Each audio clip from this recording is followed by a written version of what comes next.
اعوذ باللہ من الشیطان الرجیم، بسم اللہ الرحمن الرحیم۔ اللہم صلی علی سیدنا و مولانا محمد معدن الجود والکرم وعلی آلہ وبارک وسلم۔ محترم خواتین و حضرات، السلام علیکم۔ درود ایک نور ہے، جو نہ ہوتا تیرا جمال ہی تو جہاں تھا خواب و خیال ہی۔ صلو علیہ وآلہ، صلو علیہ وآلہ۔ درود ایک بڑا نور ہے اور ایسی تجارت ہے جس میں نقصان نہیں۔ علامہ سخاوی رحمۃ اللہ علیہ فرماتے ہیں کہ درود سے اعمال صاف شفاف ہو جاتے ہیں، اور یہ وہ نور ہے جس کا کسی سے بھی مقابلہ نہیں۔ قلب منور ہوتا ہے، اللہ تعالیٰ کی رضامندی حاصل ہوتی ہے، قیامت کے سخت ترین خوفناک دن میں امن نصیب ہوتا ہے، اور گناہ گاروں کا بیڑا پار ہوگا۔ درود خوانی کے دو قسم۔ یا رب نظروں کو آج کچھ ایسی بینائی دے، جدھر دیکھوں مجھے مدینہ دکھائی دے۔ کاش ایسی روانی ہو آج ہواؤں میں، نبی پر درود بھیجوں اور جواب سنائی دے۔ نبی پر درود بھیجوں اور جواب سنائی دے۔ درود خوانی کی جو دو اقسام ہیں، ان میں سے پہلی قسم ہے انفرادی درود خوانی، اور دوسری قسم ہے اجتماعی درود شریف۔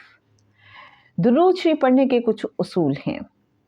باوضو پڑھنا چاہیے، باادب بیٹھ کر پڑھنا چاہیے، یہ بہتر ہے، پر اگر کسی ایسی جگہ جیسے دفتر وغیرہ یا رات کو بستر پر سوتے وقت لازمی نہیں۔ لباس پاک صاف ہونا چاہیے۔ مردوں کے لیے خوشبو یعنی عطر استعمال کرنا بہتر ہے۔ عورتیں اگر گھر میں موجود ہیں تو عطر استعمال کریں۔ نوٹ: عورتوں کے عطر کی خوشبو غیر محرم تک نہ پہنچے۔ ماحول کو خوشبودار کرنے کے لیے اگربتی یا لوبان کا استعمال کر سکتے ہیں۔ محفل میں شریک عورتوں کا لباس مکمل شرعی پردے والا ہونا چاہیے۔ اگر اجتماعی ذکر و اذکار کی محفل ہو تو محفل میں شور شرابہ، آواز یا گپ شپ نہ ہو، مکمل ادب ہو۔ کمرہ یا جگہ جہاں درود شریف پڑھنے کا اہتمام کیا گیا ہو وہ پاک صاف ہو۔ اجتماعی درود خوانی میں عورتوں کی تعداد کتنی بھی ہو، پر سب عورتیں با ادب اور دل سے پڑھنے والی ہوں۔ آخری اور خاص بات، درود پوری توجہ سے ایسے پڑھیں جیسے ہم پیارے آقا صلی اللہ علیہ وآلہ وسلم کے سبز گنبد کے آگے موجود ہیں، وہی سبز گنبد جس کی ایک جھلک دیکھنے کے لیے ہر آنکھ ترس رہی ہے۔ اس حسین اور دلکش سبز گنبد کا تصور جما لیجئے۔ جب اس تصور میں پختگی ہو جائے تو پھر عاشق ایسے تصور کرے کہ میں مسجد نبوی شریف کی پرکیف نورانی اور معطر فضاؤں سے گزرتے ہوئے حسین سنہری جالیوں کے سامنے مواجہ شریف کی طرف منہ کر کے کھڑا ہوں، وہ سنہری جالیاں جن کے لیے عاشقوں کے دل مچلتے ہیں۔ ایسی کیفیتوں سے پڑھا ہوا درود شریف ہمارے لیے آقا صلی اللہ علیہ وآلہ وسلم کی محبت کے دروازے کھلوا دے گا اور روحانی ترقی نصیب ہوگی، اور انشاءاللہ آقا صلی اللہ علیہ وآلہ وسلم کے غلاموں کی لسٹ میں ہم سب کا نام شمار ہوگا۔ جہاں بھی ہو وہیں سے دو صدا سرکار سنتے ہیں۔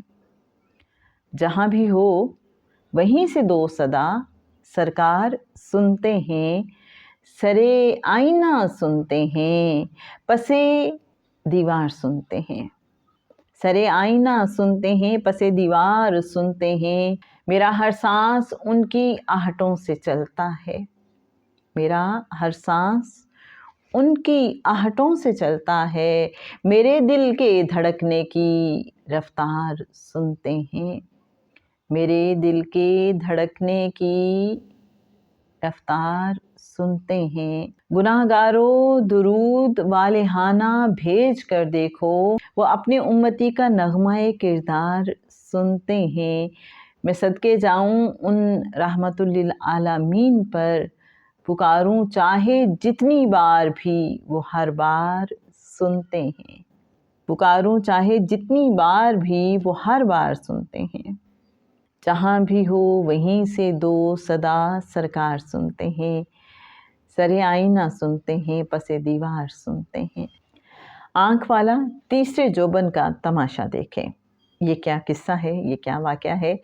بس تھوڑا سا انتظار، پرسوں انشاءاللہ ٹھیک 4 بجے آپ سے اس حوالے سے بات ہوگی۔ اس روحانی اور نورانی سفر میں ہمارے ساتھ رہیے۔ اللہم صلی علی سیدنا و مولانا محمد معدن الجود والکرم وعلی آلہ وبارک وسلم.